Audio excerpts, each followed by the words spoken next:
Hello guys, welcome back to our channel Mathfy Telugu. ఈ రోజు మనం ఈ వీడియోలో √3 ఈజ్ ఇర్రేషనల్ అని చెప్పి మనం ప్రూవ్ చేద్దాం.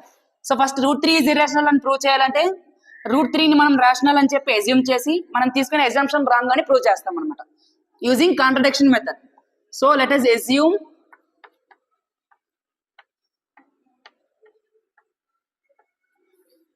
√3 is rational.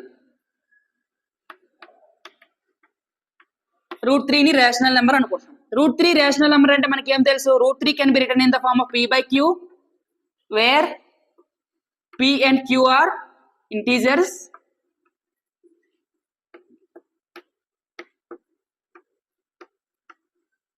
and co-primes. So p and q అనేవి integers and co-primes and q is not equals to 0. So coprimes ఎందుకు తీసుకున్నాం? ఫర్ ఎగ్జాంపుల్ 1/3 ఉందనుకోండి, 1/3 ని మనం 2/6 అని రాయొచ్చు, లేదా 3/9 అని రాయొచ్చు, లేదా 4/12 అని రాయొచ్చు. సో ఈ p/q ఫామ్ లో ప్లేస్ లో ఎన్ని నెంబర్లైనా ఇన్ఫినిట్ నెంబర్స్ వచ్చేస్తున్నాయి. సో మనకి ఒక నెంబర్ ని స్పెసిఫై చేసి ఏదైనా ఒక నెంబర్ ని పర్టికులర్ నెంబర్ ని తీసుకొని ఈ నెంబర్ కి ఉండే ప్రాపర్టీస్ ఏవైతే ఉన్నాయో అవే ప్రాపర్టీస్ సేమ్ అన్ని నెంబర్లకి ఉంటాయి కదా. సో మనం దీన్ని తీసుకుంటే అన్ని తీసుకున్నట్టే. ఓకే, సో అందుకు మనం కోప్రైమ్ నెంబర్స్ అని తీసుకుంటున్నాం. సో p and q అనేవి coprime numbers and p and q అనేవి ఇంటీజర్స్ కూడా, and q is not equals to 0. So ఇప్పుడు దీన్ని మనం రెండు వైపులు స్క్వేర్ చేస్తే, ఈ ఈక్వేషన్ మనం రెండు వైపులు స్క్వేర్ చేస్తే మనకి ఏమొచ్చుద్ది? √3 whole square is equals to p/q whole square. Okay, so √3 whole square అంటే అండర్ రూట్ కి స్క్వేర్ కి క్యాన్సిల్ అవుద్ది. So 3 is equals to p² q². Clear? So ఈ q² ని నేను లెఫ్ట్ హ్యాండ్ సైడ్ ట్రాన్స్పోజ్ చేస్తే మనకి ఏమొచ్చుద్ది? 3q² is equals to p². ఇక్కడ 3 అండ్ q² అనేవి ప్రొడక్ట్ లో ఉన్నాయి.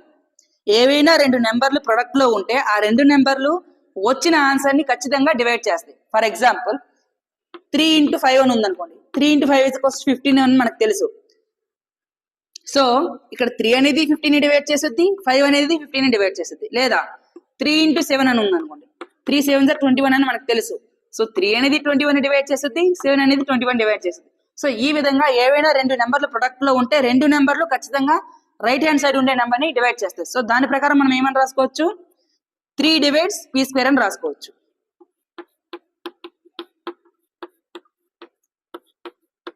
3 divides p². మనం ఆల్రెడీ థీరం నెంబర్ 1.2 లో డిస్కస్ చేసాం. ఏమని? ఏదైనా ఒక ప్రైమ్ నెంబర్ ఒక నెంబర్ యొక్క స్క్వేర్ ని డివైడ్ చేస్తే ఆ ప్రైమ్ నెంబర్ ఆ నెంబర్ ని కూడా డివైడ్ చేస్తుంది. ఓకే, ఏదైనా ఒక ప్రైమ్ నెంబర్ ఒక నెంబర్ యొక్క స్క్వేర్ ని డివైడ్ చేస్తే ఆ నెంబర్ ని కూడా అదే ప్రైమ్ నెంబర్ ఏదైతే నెంబర్ స్క్వేర్ ని డివైడ్ చేసిందో ఆ నెంబర్ ని కూడా డివైడ్ చేస్తుంది. సో దీని ప్రకారం మనం ఏమని రాయొచ్చు? 3 divides p. ఓకే, సో 3 అనేది p ని డివైడ్ చేస్తుంది. ఇప్పుడు చూడండి, ఫర్ ఎగ్జాంపుల్ 18/2 తీసుకున్నాం అనుకోండి, అంటే దీని అర్థం ఏంటి? 2 అనేది 18 ని డివైడ్ చేస్తుంది. ఆన్సర్ మనకి 9 వచ్చింది. 2 అనేది 18 ని డివైడ్ చేసేటప్పుడు 9 వచ్చిందంటే 18 ని మనం 9 × 2 అని రాసుకోవచ్చు కదా. ఓకే, 6 ని 3 డివైడ్ చేసింది అంటే 6/3 మనకి 2 వచ్చింది. అంటే దాని అర్థం ఏంటి? 6 ని 3 డివైడ్ చేస్తుంది, అప్పుడు ఆన్సర్ 2 వస్తుంది. సో 6 ని మనం ఏమని రాయొచ్చు? 6 ఈజ్ ఈక్వల్స్ టు 3 × 2 రాసుకోవచ్చు. అలానే ఇక్కడ చూసుకుంటే p ని 3 డివైడ్ చేస్తుంది. p ని 3 డివైడ్ చేస్తే మనం దాని అర్థం ఏంటి? p ని మనం 3 × సమ్ కాన్స్టెంట్ a అని రాసుకోవచ్చు. Okay, so p is equals to 3 × some constant a. And ఇక్కడ మనకి ఏమొచ్చింది? 3q² is equals to p².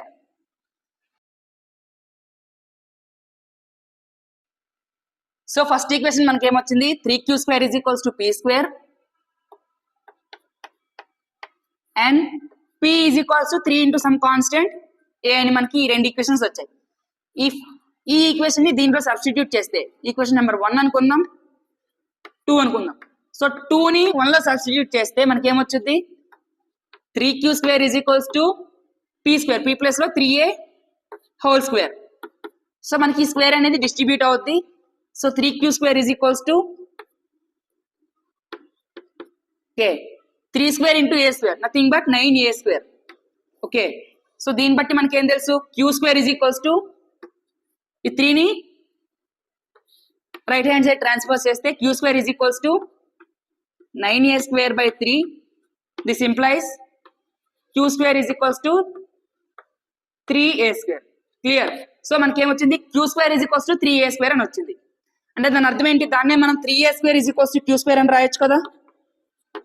ఇప్పుడే చెప్పాం, ఏవైనా రెండు నెంబర్ల ప్రొడక్ట్ లో ఉంటే ఆ నెంబర్ల యొక్క ప్రొడక్ట్ వేరే నెంబర్ వస్తే ఆ రెండు నెంబర్లు ఆ నెంబర్ని డివైడ్ చేస్తాయి. సో దీన్ని బట్టి మనం ఏం రాయొచ్చు, 3 divides q square. 3 అనేది ప్రైమ్ నెంబర్, 3 అనేది q square ని డివైడ్ చేస్తే 3 అనేది q ను కూడా డివైడ్ చేస్తుంది. 3 divides q. సో ఫస్ట్ మనకి ఏమొచ్చింది, 3 divides p అని వచ్చింది. 3 divides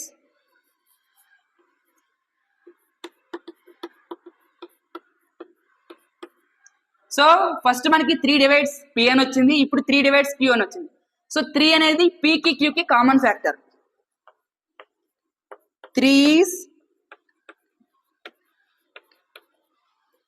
common factor of p and q. So 3 అనేది p కి q కి కామన్ ఫ్యాక్టర్ కాబట్టి మనకేం తెలుసు, ఇనిషియల్ గా మనం p and q అనేవి కోప్రైమ్ నెంబర్స్ అని తీసుకున్నాం. p and q coprime numbers అంటే మనం ఏం డిస్కస్ చేసాం, HCF of p and q అనేది 1 అని డిస్కస్ చేసాం. కానీ మనకి ఇక్కడ 3 అనేది కామన్ ఫ్యాక్టర్ వచ్చింది. ఎప్పుడైతే 3 అనేది కామన్ ఫ్యాక్టర్ వచ్చింది, హెచ్సిఎఫ్ అంటే మనకి ఏం తెలుసు, హైయెస్ట్ కామన్ ఫ్యాక్టర్. ఇక్కడ ఏం చెప్తుంది, కోప్రైమ్ నెంబర్స్ అంటే హైయెస్ట్ కామన్ ఫ్యాక్టర్ 1 అని చెప్తుంది. కానీ 1 కంటే పెద్ద నెంబర్ 3 అనేది మనకి ఒక కామన్ ఫ్యాక్టర్ వచ్చింది కాబట్టి మనం తీసుకునే కాంట్రడిక్షన్ ఎజంప్షన్ ఏదైతే ఉందో అది మనకి కాంట్రడిక్షన్ వచ్చింది. సో దీన్ని బట్టి మనం ఎజంప్షన్ ఏమని తీసుకున్నాం, √3 ఇస్ రేషనల్ నెంబర్ అని ఎజంప్షన్ తీసుకున్నాం కాబట్టి p/q ఫామ్ లో రాయగలిగాం. p and q అనేవి కోప్రైమ్ నెంబర్స్ అని చెప్పాం. కానీ మనకి 3 అనేది కామన్ ఫ్యాక్టర్ వచ్చింది which is greater than 1. Okay, HCF 1 అయితేనే కోప్రైమ్స్ అంటాం, కానీ 3 వచ్చింది. There may be any number greater than 3 also, కానీ 1 అయితే కాదు కదా. సో 3 అనేది గ్రేటర్ దెన్ 1, దానికి ఏం ఇంప్లైస్ చేస్తుంది, మనకి హెచ్సిఎఫ్ అయితే 1 అయితే కాదని చెప్తుంది. సో కోప్రైమ్ నెంబర్స్ కాదు అని చెప్తుంది. సో మనం తీసుకునే ఎగ్జామ్షన్ అనేది wrong. So hence √3 is irrational.